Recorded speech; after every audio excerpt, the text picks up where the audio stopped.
I'm going to be talking some points from my book, Dating with Discernment, because it is specifically about, not courting with a counterfeit.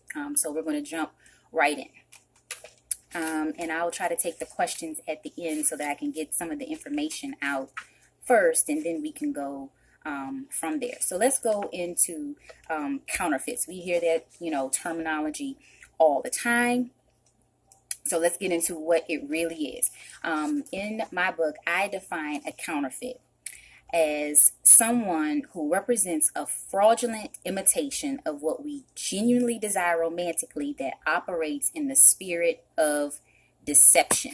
Deception is the key word when it comes to a counterfeit. And deception is different than just completely being a liar or just operating in just complete dishonesty. Deception is very tricky because it's so close to the truth that in some ways it could technically be considered true. When the serpent deceived Eve, it wasn't because he technically lied to her. When he said what he said to her, it wasn't technically a lie, it was a deception. It was a false light put on the truth. He said, well, did the Lord say, that, you will not surely die?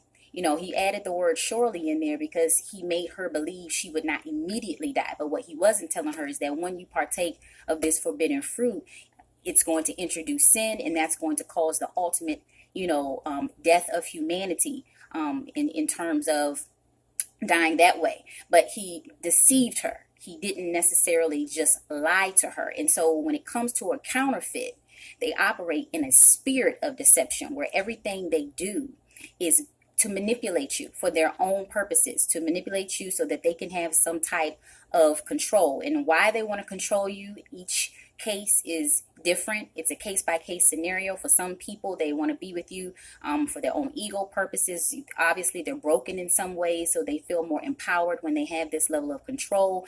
They don't feel like they can operate in honesty. Sometimes it's from even low self-esteem that they feel they have to control you by all these manipulative ways to keep you, because they don't know if they were to ever live and operate in their true selves, if they could get someone like. There are many reasons why they want to operate in the spirit of deception, but it is a spirit, and it is a deceiving spirit. And I think that is why oftentimes people who are dealing with counterfeits battle with a lot of confusion and lack of clarity, especially if the person is considered saved or to be a believer. There is a part of you that is confused that how can you say that you love God? How can you say that you are saved, that you want to walk right, you want to talk right, you're in the church, but you are trying to deceive me and operating in that spirit? It can be very confusing. And like I said on previous lives, God is not the author of confusion. So when any relationship is breeding a lot of confusion, you really have to take a step back and pray, Lord, is this coming from you? Because this is not confusion. It's not a sign that something comes from you. So why do counterfeits come? They come to deceive your heart and to deflate your trust and your faith that real godly relationships exist. When you are with a counterfeit, and you go so long with thinking that they're the one, that they're everything that you've been praying for, and then it turns out that they were not who they portrayed themselves to be, it can be very damaging to your faith that in the future something genuine and real exists. They come to deceive your heart, distract you from destiny, and to deflate your faith that true love exists. And if you really think about it, if you've ever dealt with a counterfeit, that's exactly what they do. They deceive your heart. You've given all your emotions to them. You've given all this love to them, time and energy and emotional investment, and they deceive you. So you feel that you've been robbed. You feel that you've been, ripped off, and they come to distract you from destiny. I think that's one of the main reasons why counterfeits come, is because if the enemy can have you tied to someone that is not God ordained, then he has you going in circles, and he has you wasting time, months and years, pouring into someone that was not sent by God to distract you from destiny. And the reason why it's such a distraction is because it brings so much confusion. There's never any stability in the relationship or any settledness in your spirit about them. So you're always on edge. You're always worried. You're always wondering where the relationship is going. One minute it seems like they really love you and they want to be with you, and then the next minute they're a little cold, they're a little distant. There's something about it that is just not right. So you never have that peace. And while you're all caught up in that, it is distracting you from purpose and from destiny. It has you going around in circles. It's entangling you, similar to like we talked about when I talked on soul ties. It has you all entangled so that you are distracted from destiny. So they come to deceive your heart, they come to distract you from purpose, and they come to damage your faith in love. And so even after they're gone, after their manipulation, after their deception, after you have gone through that, it is so damaging to your faith that true love can really exist. And it makes you even damage the faith and trust that you have in God, because a lot of times you'll question God, like, God, if they weren't real, if they weren't authentic, why would you even allow them to come my way? Why would you even allow this relationship? Why would you allow me to fall in love? Why didn't you expose that they weren't being real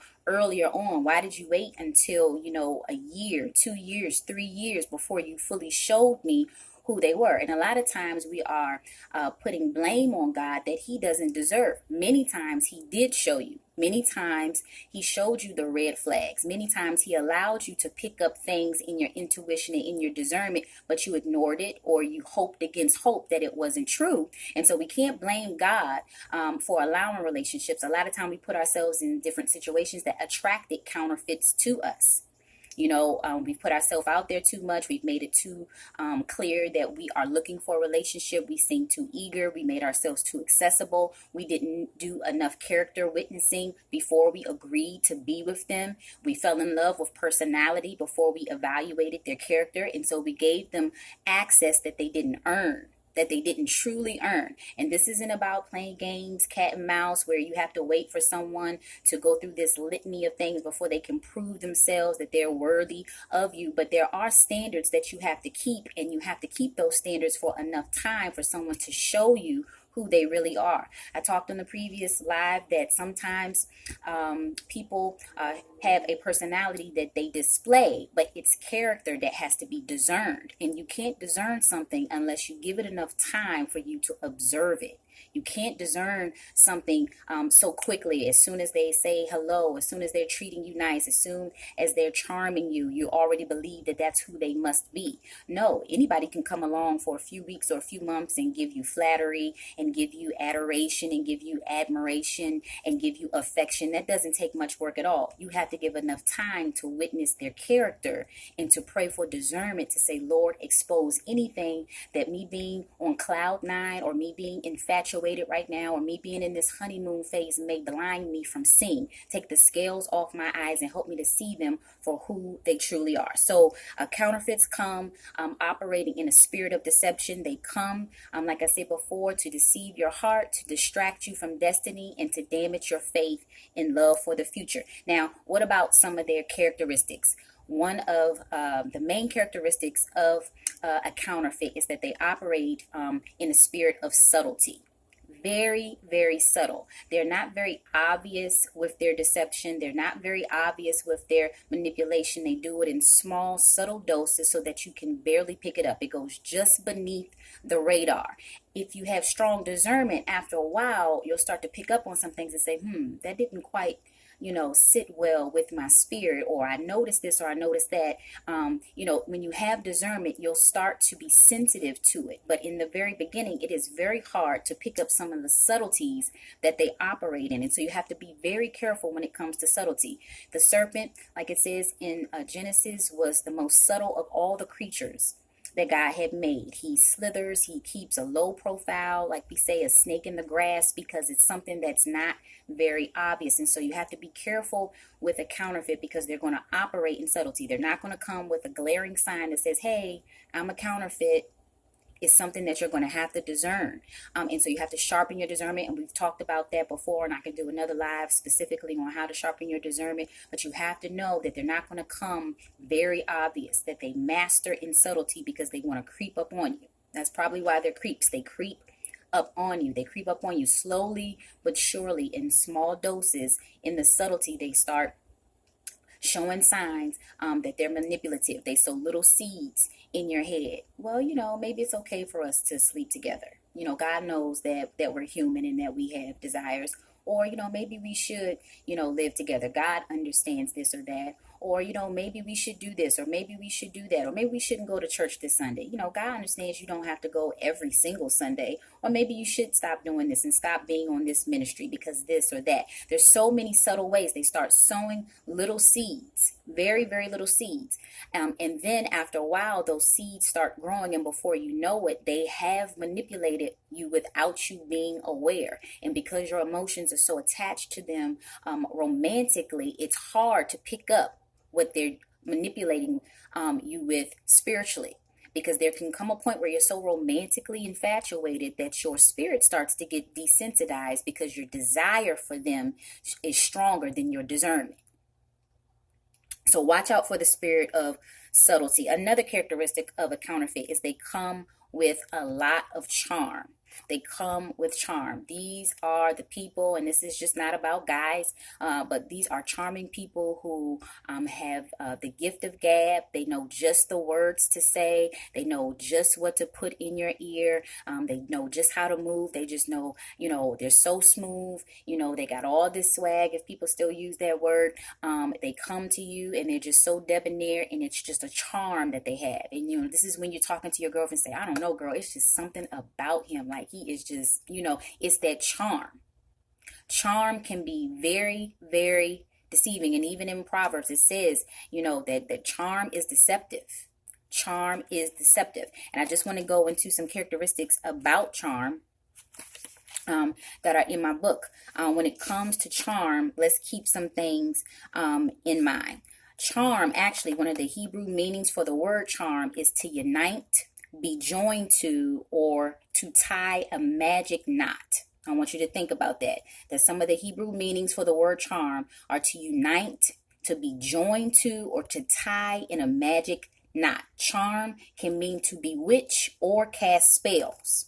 And so when you think about this word charm and how charming they are, we say it very loosely in modern terms, but when you think about it, its roots are letting you know that it's attached to enchantment, being enamored, and being entangled.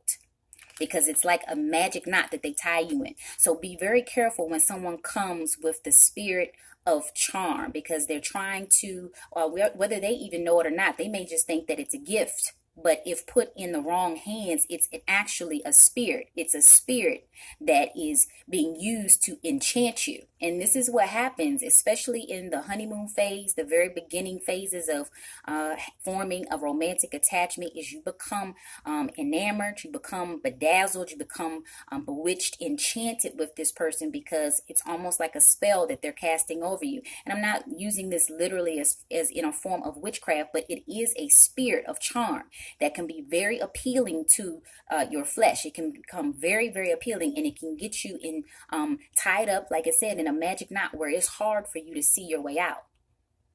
And that's how we end up in soul ties, because we've become enchanted with this person, that even when the reality of that person starts to show, we struggle to accept it.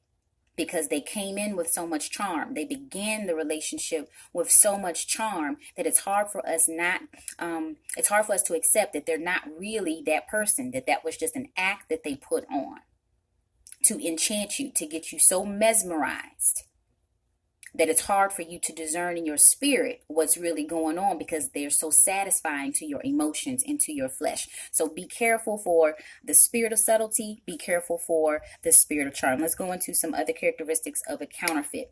Another thing, they are also very calculated. A counterfeit is very calculated. They are very strategic in their moves. And what a lot of people don't realize is their strategic moves can start long before they've even literally or officially interacted with you personally. They will observe you from afar. They will watch your social media.